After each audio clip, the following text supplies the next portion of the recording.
Hey everybody, Roger Levin here with your specialty practice production pearl of the week. Every business is unique. Every industry is unique. One thing I learned years ago is not to try to understand the success and profit model of other businesses that I know nothing about because I don't really get it. My great example that I read in a case study was that when Amazon first launched Kindle and every book was $9.99, I thought, oh my gosh, look at all the money they're making. They deliver it electronically. There's no printing. There's no shipping. Wow. And then I found out they actually lost money on every book because the biggest portion of book overhead is author royalties and marketing.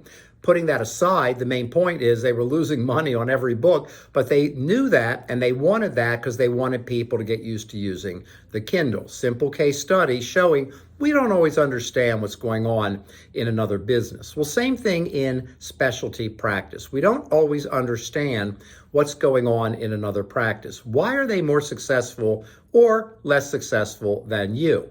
And the answer is some people are more successful because they get it right, whether by accident or design or consulting, they get it right.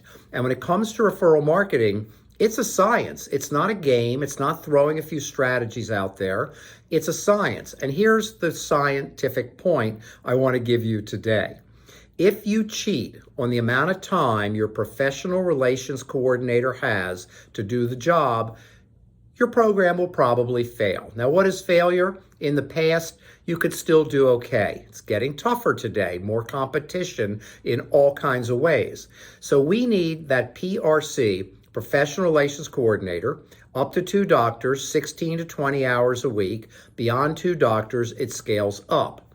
But what's the big challenge we're seeing today? Oh, Jody, my front desk person, left. So I've got to shove my PRC right up to the front desk to take over. And I get that. When you don't have someone to do a basic job that needs to be done every day, you've got to shove in anyone you can.